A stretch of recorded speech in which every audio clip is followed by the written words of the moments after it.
You see, if you're in this personal development journey space, there's this interesting overlap or self development, personal growth rubs up right against hyper productivity. Sometimes we'll call it toxic productivity. And goals are a primary topic that kind of exists in that intersection between self development and super productivity. And for this reason, there can be a lot of negative energy and connotations around goals that can actually be a big put off. It can actually lead us a little bit astray. So, what I'm going to share with you now in this video is just a real simple way of looking at goals that I got from Bob Proctor that I think just captures something about goals that give them that energy, that gravity, that power, but also couches them really nicely and precisely in the world of personal growth as opposed to some kind of productivity for achievement's sake or for bragging rights, right? So it goes like this. There are three types of goals, right? And for the sake of simplicity, I'm just going to call them A type goals, B type goals, and C type goals. Okay. Now, the most basic type of goal, let me just throw that word out there, is what we call an A type goal. And this is just something that you want to do or achieve. But the thing about an A type goal is that it's something that you already know how to do or that you've already done. And there's nothing wrong with this, but it's absolutely missing something crucial about the whole purpose of having a goal. And I'm going to go there now so that we can come back to the types of goals and it will make sense how we're categorizing them. So, what is the purpose of a goal in the first place? Is it to achieve the thing? Is it to have that new thing on in your portfolio or in your resume? Is it for bragging rights? Is it for bravado? Well, maybe for some people it is, but the core purpose of a goal, and I got this definition from Bob Proctor, and I've been using it for years. The core purpose of a goal is to invite you to expand into a fuller version of your potential. That's it. It's not about the thing at the end. However, there's a reason why we have a thing at the end, and that's because we need something that's calling us forward through the difficult stuff, through the difficult growth that we're going to have to do to get there. So now, keep that in mind. The purpose of a goal is to invite us into our fuller expansion of our potential, of our real, limitless potential. Okay, so go back to that A type goal. The A type goal is something we already know how to do. Now, maybe there is something that you know how to do that you have to do, and that's fine, but that does not serve our definition of a goal because you already know how to do that. It's not going to invite you into those paradigms that are limiting, those limiting beliefs. It's not going to invite you or require you to push through those, to burn through those. So it's not really accomplishing what a goal needs to accomplish. Okay. So this is something we've already done before. We already know how to do. So here's what happens, however, is sometimes we sense that. You know, maybe it's early in the year. We got that January high, and we're setting goals for the year. And we set that goal that really is something we've done before. And maybe one of our friends or a mentor or someone pushes back on us, and we're like, okay, yeah, you're right, you got me. I need to think bigger. So then our instinct, and this is the most dangerous part of this, is to shift into what we call a B type goal. Now, a B type goal sounds so amazing. It has all the right words. There's big numbers. It sounds impressive. But really, all it is an A type goal on steroids because a B type goal is just what you think you can do. You're staying within the confines of your safe, rational mind. You're stretching the number a little bit because, you know, it sounds good. It feels good to say it. It feels impressive, right? You're going to have to lean in. And not that it wouldn't be difficult, but you're staying within the bounds of your current paradigms. In this diagram, do you see that black line going across the top? This represents the edge of your current paradigm. So anything below that, as big as a number it may be, is not inviting you to have to redesign those paradigms that drive how you behave and drive how you act in the world. Okay, so that's why a B type goal sounds impressive, but that's still not serving our definition of a goal, which is to invite you into your fullest expansion. In comes the C type goal. The C type goal exists on the other side of that line. It's something that feels a little bit audacious, it feels a little bit outrageous. Why? Because by definition, it exists outside of our current paradigms. So, if we're able to set a goal, a C type goal that exists outside of that, which is something we've never done, but that aligns with our bliss, with our purpose. See, it has to come from inside out. It has to come from us. If someone assigned you a C type goal, it simply will not work. And this is why the purpose of goal setting from this point of view is a very inside out process, and it's very relative as well. My C type goal may be someone else's A type goal or B type goal, and vice versa, right? It's a very personalized inside out process. And I have to have some level of alignment and sense of purpose. And this is why in the Purpose Lab process that I guide people through, this is what we do after we've established that sense of purpose, that compass, is try to articulate how this is going to look crystallize into the world. And that's our C type goal. How do we want our purpose to actually look in the world? This is our C type goal. So if I've set that, it's on the other side of what I know how to do. I don't know how to do it. But when I think about it, I get that nice mix of excitement, nerves, a little embarrassment even. If you feel a little bit embarrassed to say it out loud, then you are probably in C type goal territory. Now, the reason that this is so important is because that's the only type of goal that's going to invite us, that's going to require us to reconfigure our self-image and reconfigure and reinstall new paradigms, those internal belief systems and behavior patterns that we have. That's where we want to get to. And here's the ironic thing.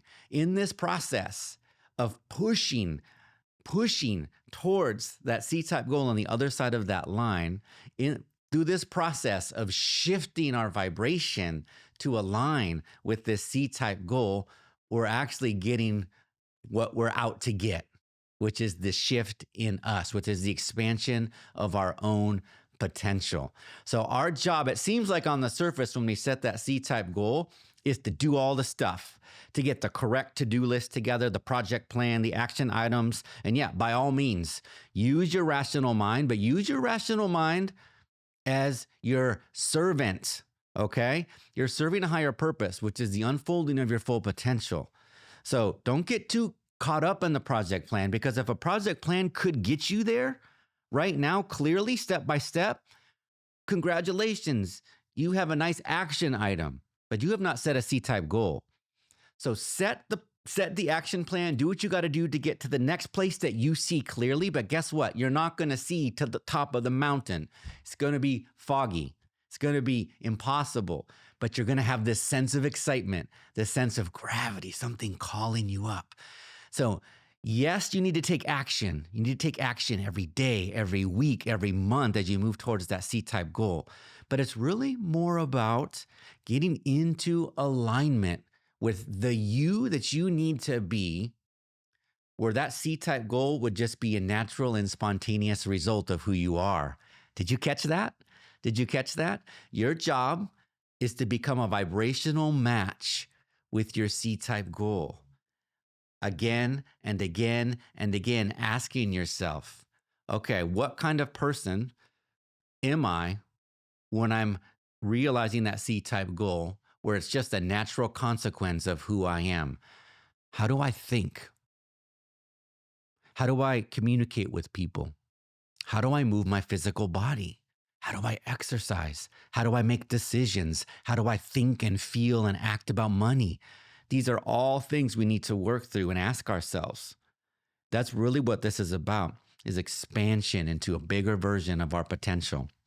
And so if you set that C-type goal and you understand that your job is to get into that vibrational match. Then the next logical step is to begin to understand where those blocks are. Which of these paradigms or subconscious beliefs plus habits and behaviors, which of these paradigms are the ones that are blocking us for this particular C-type goal? Now, different goals you set, there could be different paradigms.